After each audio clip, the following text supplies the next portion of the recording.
Hello guys! For this video, tuturuan ko kayo kung paano gumawa ng website. So since yung topic natin last time sa laboratory is creating a website. However, meron kasing limit yung sa online. So ang gagawin natin is local. So I think one of you or some of you in your group have a laptop. So, ito yung mga application or links na gagamitin natin.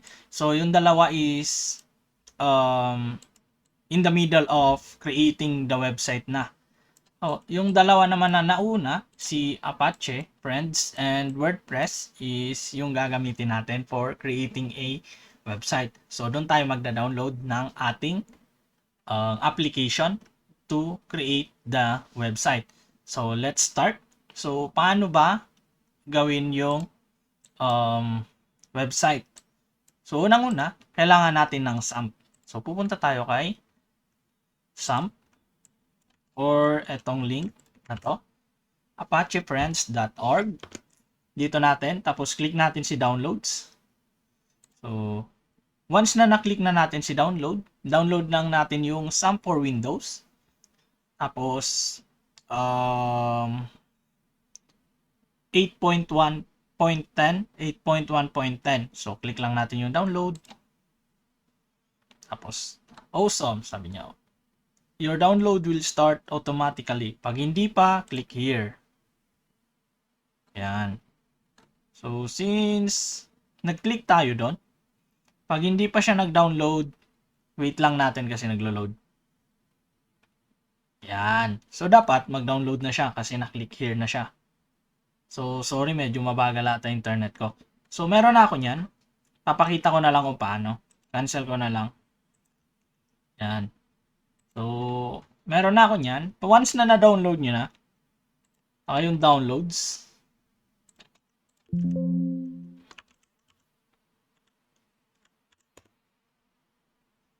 Yan. So, pag meron na kayo nito, installer.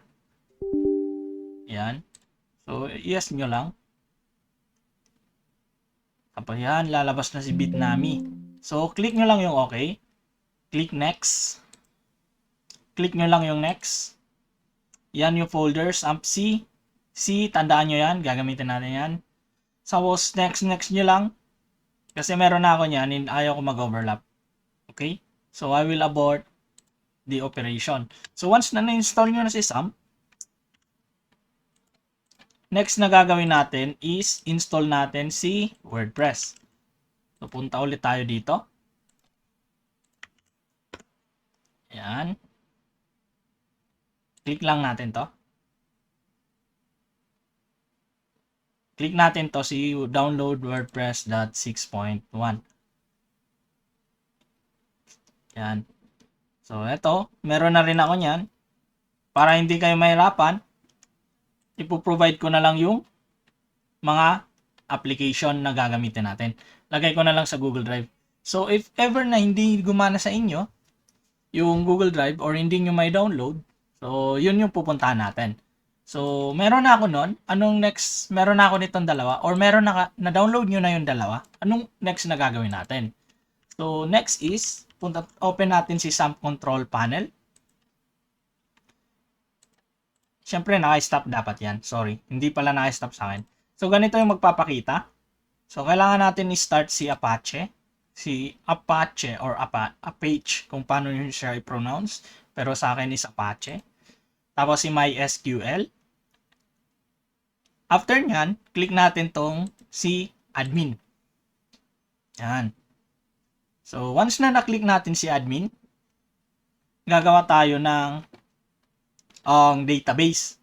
Ano ba yung database? Yung database, yung pinagsisave natin ng mga files, pictures, videos, kung ano man yung gusto nating ipakita sa website. So, since magsisave tayo, kailangan natin ng database. So, dahil meron na ako ditong WordPress, palitan ko lang to. Or gawa na lang ako ng bago. Gawa na lang ako ng bago. So, sa bago, i-click nyo lang yung new. Yung new. Ito, new. Type lang natin dyan, my website. Or i-type nyo kung ano yung product nyo. Pwede naman kung ano yung product ko, Mongo Ice Cream. Mongo Ice Cream. Yan. So, create lang ako. Tapos, wala na akong gagawin dyan. So, tatandaan ko lang yung aking database, Mongo Ice Cream. So, pag okay na yan, meron na akong database. Next step is, pupunta ako sa downloads. Ito yung WordPress na na-download ko. So, once na na-download ko na yan, kokopyahin ko lang siya. Copy. Punta ako dun sa SAMP kung saan ko na-install. SAMP C, since na-download ko siya sa D, dun ako pupunta. So, SAMP. Tandaan nyo yung link. SAMP C. Tapos, htdocs. Tapos, paste lang natin dito. Pag na-paste nyo na, extract nyo lang, extract all. Tapos, kung anong folder niya. For example, sa akin, gusto kong pangalitan ng Mongo Ice Cream. Kasi yun yung magiging website ko. Okay? So, once na palitan ko na, extract ko lang siya. So, tapos, antayin natin. So, habang inaantay, ang magiging output nito is ready-made na siya. So, magmo-modify lang tayo ng website. So, very simple lang siya. Although, medyo mahaba kasi siya. Kaya, chachap-chapin ko yung video. So, for this video is installment lang muna tayo. Bakit? Kasi, pag mag-i-edit na tayo ng sarili nating website or yung gagawa natin ng website, yung product natin, magkakaproblema tayo sa mga editing.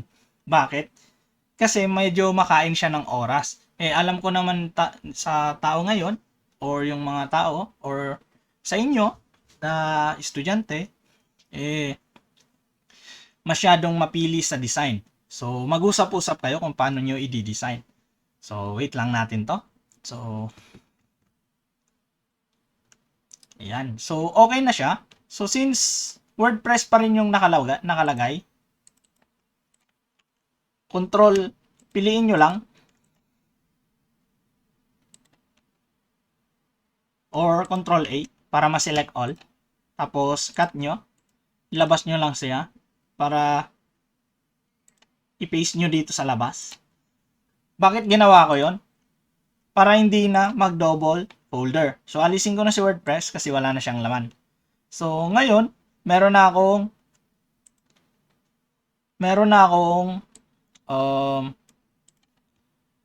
Mongo Ice Cream. Close ko yung folder kasi meron din naman dito. Nadodoble.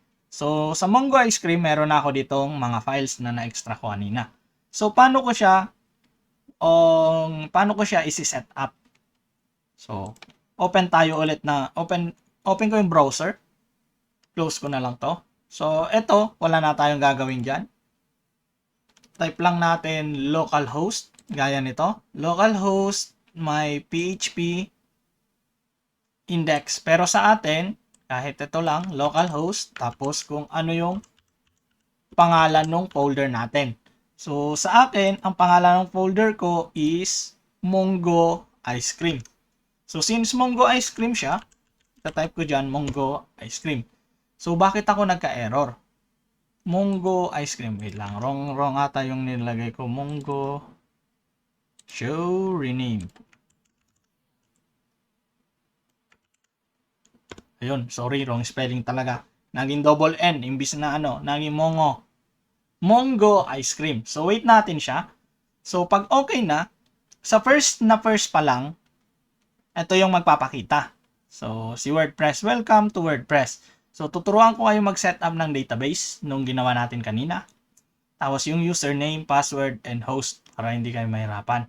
So, click lang natin si Let's Go. So, ito na yon. Isi-set up natin. So, anong unang itatype natin dito? Yung ginawa nating database dito. So, ano siya? Mongo Ice Cream. So, parehas lang dun sa ginawa kong folder. Mongo Ice Cream. Take note that if you create your database here in PHPMyAdmin, make sure the spelling is correct. Why? Hahanapin niya kasi yung name na nilagay mo dito. Hahanapin niya dito. Once na nagkamali kayo, pwede naman na kung ano yung nilagay nyo dito, is create nyo na lang dito. Or, delete your folder dito. Tapos, extract nyo lang ulit para hindi kayo mahirapan. So, dito, ilalagay natin root. Kasi yung username nito is root. Password is wala. Localhost, okay na yan. Table prefix is WP lang, WordPress. So, root, tapos Mongo Ice Cream lang yung pinalitan ko. So, click ko lang yung submit. And then, run the installation. So, dito kasi mag-i-install tayo. So, wait lang natin. It will take 1 to 2 minutes or less than. Yan. So, sabi ko, mabilis lang eh. So, ano ba yung site title ko? Kung nga sa akin kasi, gumawa ako ng Mongo Ice Cream. Ice Cream. Yan. So, ano username ko? Kung nga chard123. Password ko, chard123. Sabi niya, very weak. So, para mas madaling maintindihan or malaman kung ano yung password nyo dun sa WordPress nyo, okay lang na magkapareho. Don't worry, click mo lang to, confirm use of weak password para i-allow niya. And then yung email mo. Gamitin ko lang yung email ko na for gaming para hindi masyadong may spam ni WordPress. Yan. So, install WordPress. Discourage search engines from indexing the site. It is up to search engines to honor the request. Yan. Ito, ginagamit to pag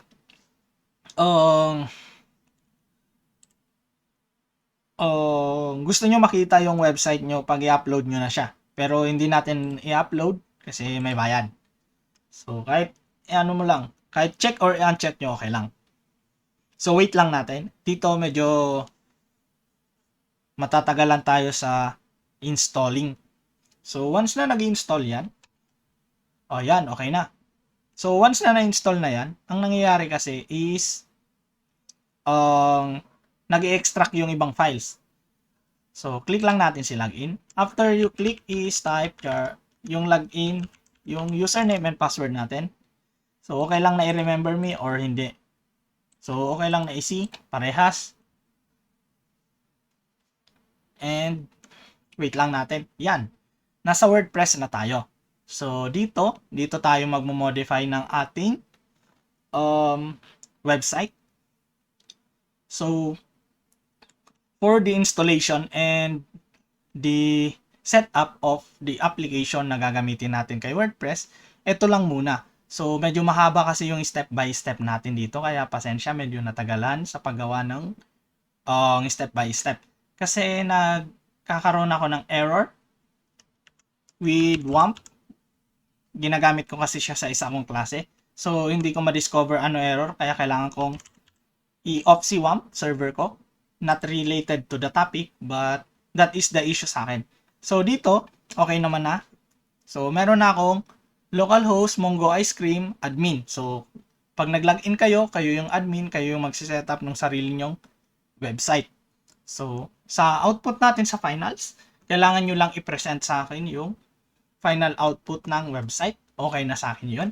However, I'll be posting activities step by step na ulit. Gagayahin nyo lang and create your own. Hindi naman gagayahin, parang i-modify nyo. So, ito lang muna for the video. And I hope you watch the next video. Thank you for watching. And I hope we will learn something on this. Kasi enjoy si WordPress, lalo na pag gusto nyo siyang focusan. So, thank you and have a wonderful day.